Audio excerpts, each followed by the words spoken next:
Good morning, everyone, people in the room and also on the webcast. Welcome to the press briefing of the United Nations University Institute for Environment and Human Security on the topic Policies Needed in the Pacific to Address Climate Migration. I will now proceed with briefly introducing the panel, and then they'll be making their opening statements. In the middle is Dr. Koko. She's a senior scientist at UNU-EHS, the university. She leads the Environmental Migration, Social Vulnerability and Adaptation section. Thank you for being with us, Koko. To the far right, we have Dr. Cosmin Corendea. He's a legal expert on environmental degradation and the adverse effects of climate change. Right next to me is Andrea Milan. He's a researcher with a special focus on the social impacts of climate change as well as migration in the context of global environmental change. Cosmin, would you please make your statement? Hello everyone, thank you very much for coming. I would like to talk today about the project we conducted in Pacific earlier this year, initiated by the Pacific Islands Forum Secretariat and United Nations University, both the Global and Cultural Migration Agency from Barcelona and United Nations University, our Institute of Environment and Human Rights from Bonn. We conducted a research project in Pacific in regards to conflict scenario and migration, and we were focusing on migrants facing conflict situations and arriving destinations. The project took part in 4 countries, in Kiribati, Tuvalu, Fiji and Samoa, and we had also desk review on another 3 countries, Marshall Islands, Solomon Islands and Papua New Guinea. We had to submit a report at the beginning of this month to the Regional Security Committee meeting, which took place in Suva, and the report emphasized on 7 recommendations, which I would like to disseminate today with you. The first recommendation will be the developing of migration policies. Also at political level, very well acknowledge the need of migration and the recognition of migration as a regional phenomenon.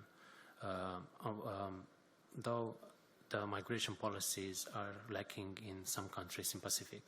So there is a need to regulate that at both the domestic level and regional level. The second recommendation we found was to strengthen the interstate connections in the region in order for have better diplomatic representation.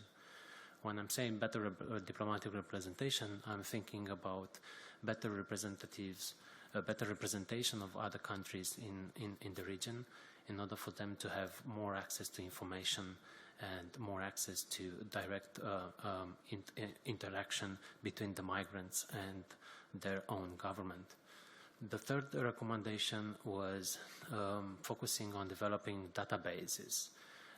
There is a lack of databases in regards to migration in the Pacific, and this reflects in the lack of information when it comes to know how many migrants are in different parts of the world and how the government could step in and help them.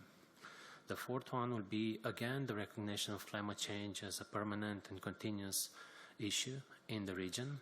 Although, again, politically very well acknowledged, climate change is still a very ongoing phenomenon which affects most of the migration which takes place these days in Pacific. Also, one of the biggest challenges the migrants are facing when they're migrating into Pacific, it's reflecting in cultural challenges. The cultural challenges at arriving destinations the migrants face are of multiple phases. They may face language issues. They could have a cultural impact on the receiving society, as well a crisis of personal and cultural identity. In these regards, our recommendation will be to strengthen those relations, especially based on the 2008 UNU Declaration, and recognize culture as an important issue for the Pacific Islanders, both when they're migrating and when they decide to stay home. Another recommendation will be focusing on aligning migration with human rights norms and standards. We have different policies in migration in regards to human rights, And these human rights have to be again acknowledged and put together with the migrants when they are migrating in order to respect their dignity and human rights associated with the phenomenon. The last recommendation that came up was with continuous and in-depth research in the future in regards to migration in Pacific, which will allow researchers and scientists to come up with policy recommendations for implementing a better policy level in regards to migration at the regional level. That was my statement. Thank you. Thank you, Cosmin. I'd like now hand over to Andrea Milan. Thank you very much. I would like to share with you my recent experience and preliminary results from the research I conducted within the Pacific Climate Change and Migration Project, which is a EU-funded project implemented by 3 UN agencies, UNESCO, ILO, and UNDP. And we worked with this consortium and with the University of the South Pacific on the research component of the project. And I would like to share with you 3 key ideas and 3 priorities that we are identifying with respect to migration policies in the Pacific. The first priority, I think, should be to create options for people to migrate in dignity and to stay.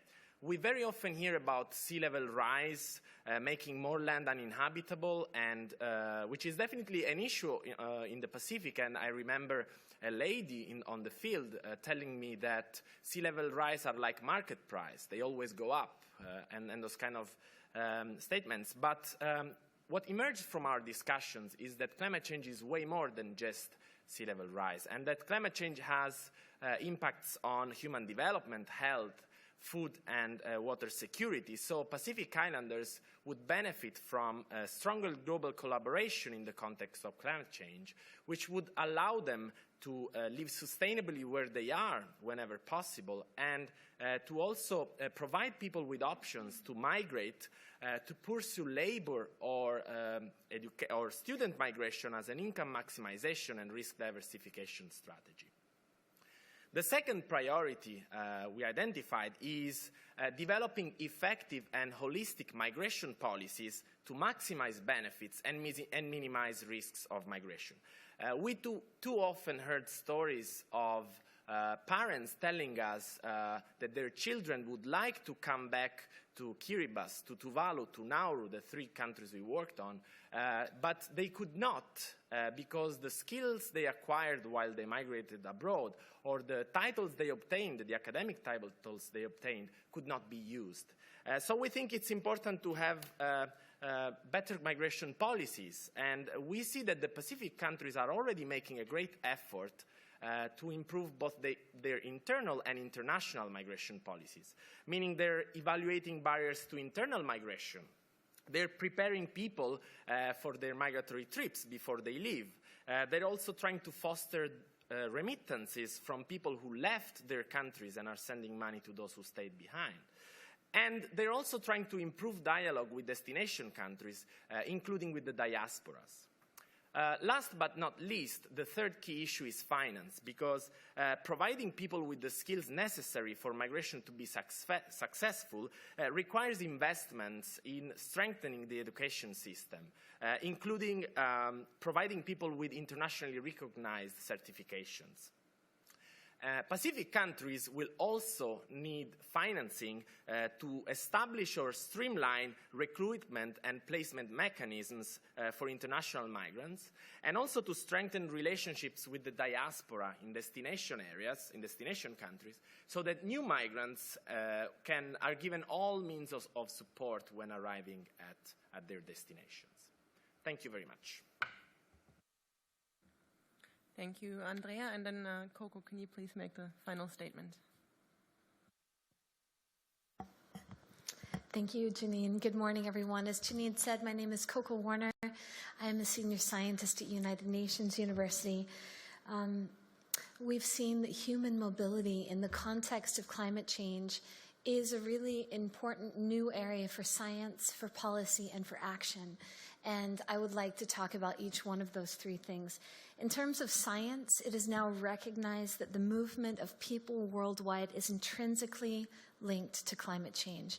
And here I'd like to read a quote from the Fifth Assessment Report from the IPCC. Climate change is projected to increase the displacement of people throughout this century.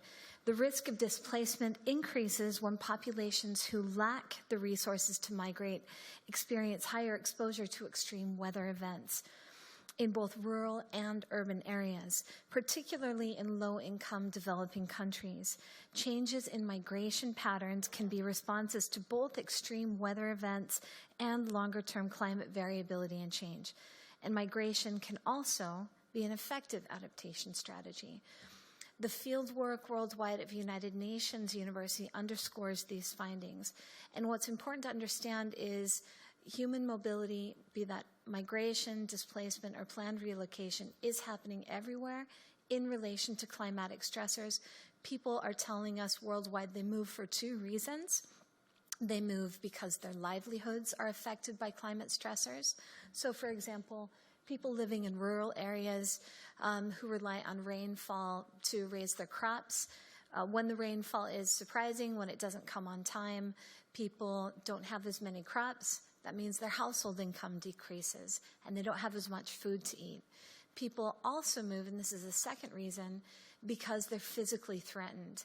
We've seen in terrible storms throughout the world, I'll name one, Cyclone Sidr in Bangladesh, but there are many others, big droughts in the Horn of Africa. These events are really happening every year and coming to our attention.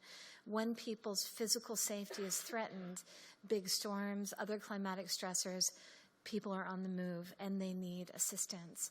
This brings me to my second point about policy, which is why thousands of people are gathered here in Bonn these 2 weeks. They're preparing the architecture for an ambitious, legally binding international agreement on climate change in Paris later this year. This forum has recognized in an unprecedented way the links between climate policy and human mobility.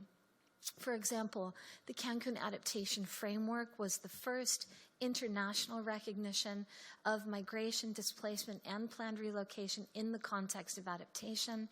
3 years later, in Doha, or 2 years later in 2012, the Doha outcome similarly recognized the importance of understanding migration, displacement, and other forms of human mobility in that context related to loss and damage. And there are other innumerable areas here that we're talking about: national adaptation planning, Warsaw International Mechanism, helping countries get ready to deal with the impacts of climate change. So policy, what's happening here is really important. Why further recognition of the issue is needed? And here I'd like to comment briefly on Paris and what comes beyond Paris. Paris is, we probably won't have another Paris or another Copenhagen. This is the chance to set the trajectory for action out towards mid-century, if not longer. What we do here on mitigation, adaptation, and loss and damage will be profoundly important for the vulnerable people of the world. And for our concerns, we're concerned about human mobility. So following the above-mentioned issues, we've done several generations of research, policy and advocacy work, operational responses, and now it's very important to anchor human mobility in the Paris Agreement. Looking beyond Paris, we have a unique 4-year period from next year to 2020 before the Paris Agreement becomes, before it's activated, to ramp up efforts to help countries be ready to address mobility in all of its forms. Migration, which can be a form of adaptation if people have the choice or not. Displacement and planned relocation, we especially hope we can avoid displacement through these combinations of appropriate policies. The last thing that I'd like to say is this 2015 is an important year for us and in the United Nations family and for all countries of the world. We're looking at an ambitious new action plan for disaster risk reduction that came out of Sendai. In a few weeks in Addis, there will be a new impetus and momentum for development finance. In New York, the world will come together and agree on the Sustainable Development Goals. And one of the final milestones of this momentous year is, again, an ambitious agreement in Paris on climate change. At the core of all of these processes are human beings, their welfare, and our collective work together to ensure that people can live well, that they can live in their homes, and that they have options for development. That's the purpose of this work. Including human mobility in the Paris Agreement is part of that work. And with that, I'd like to close and wish us all good luck. Thank you. Thank you for the panel for the statements. We would now like to open the floor for questions. If you have a question, please raise your hand, identify yourself and the organization we're with, and then please state your question. Are there any questions from the floor at this point? Yes, please.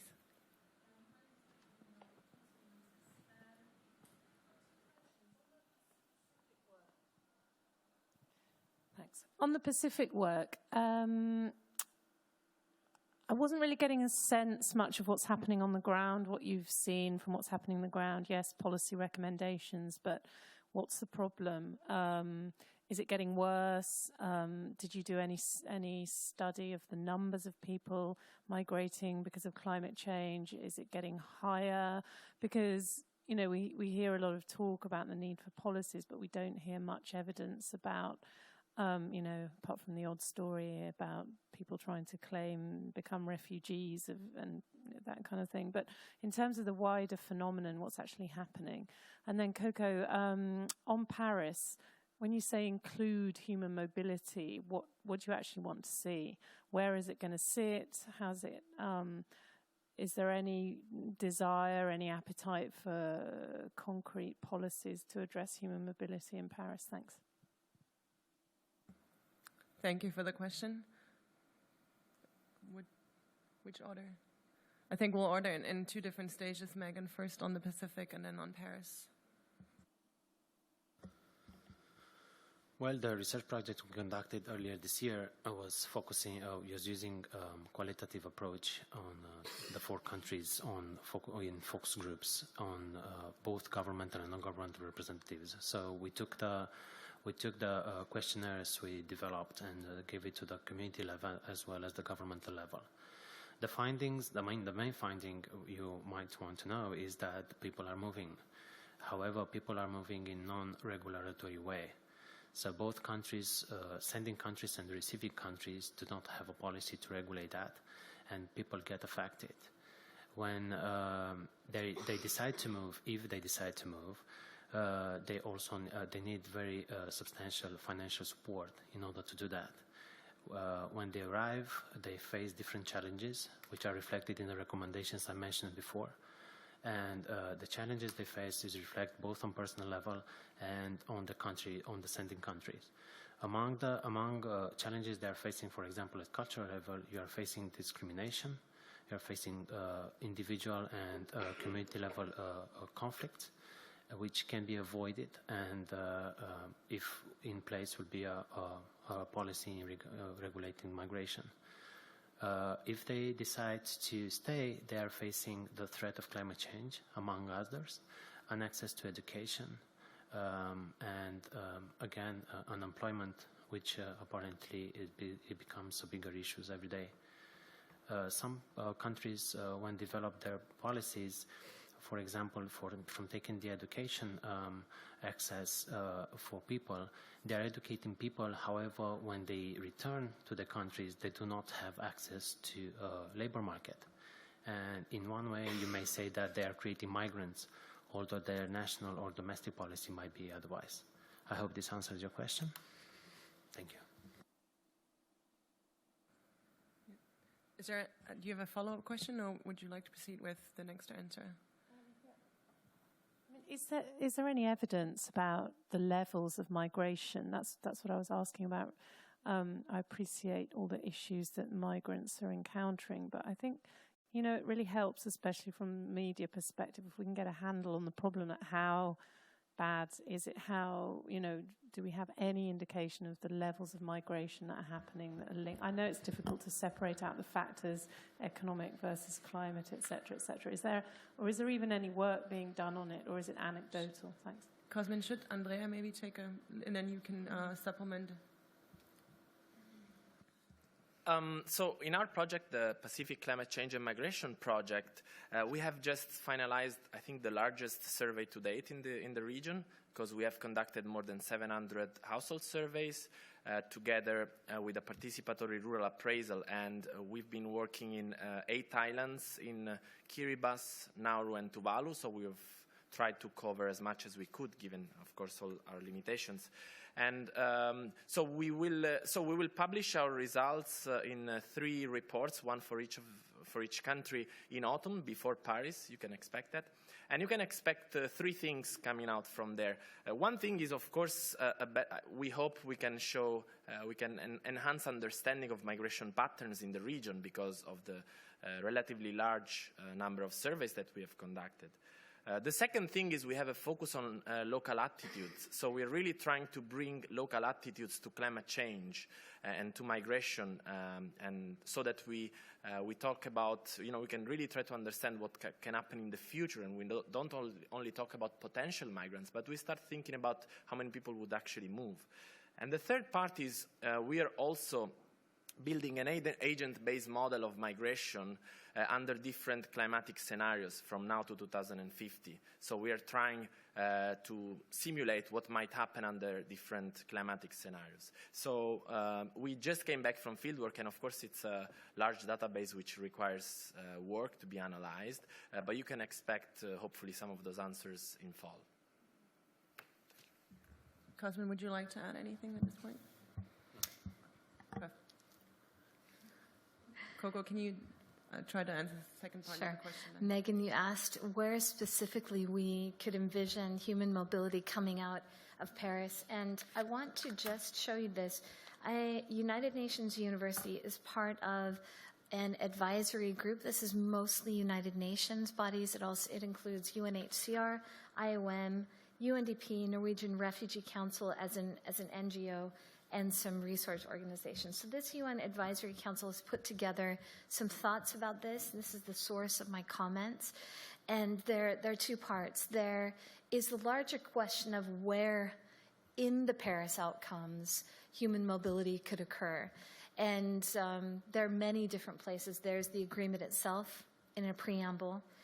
The INDCs on adaptation offer an opportunity for countries to put mobility in their adaptation INDCs where they come up. There will be a solution agenda coming out of Paris. That's part of the Lima Paris Action Agenda, sometimes also called the Solution Agenda. Nansen Initiative is one of the big solutions worldwide that is reaching a big milestone this year in regional consultations and some technical level solutions for displacement.